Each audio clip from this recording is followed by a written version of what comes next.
शास्त्रं दुःखं संगातचेतनानन्दी एतत्क्षेत्रं समासेन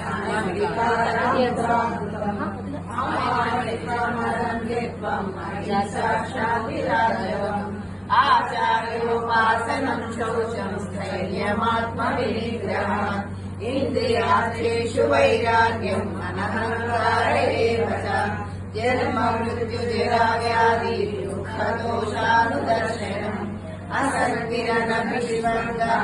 प्रधानमुखादिषु नित्यन्तरमचिन्तत्वम् इष्टानिष्टोपपत्तिषु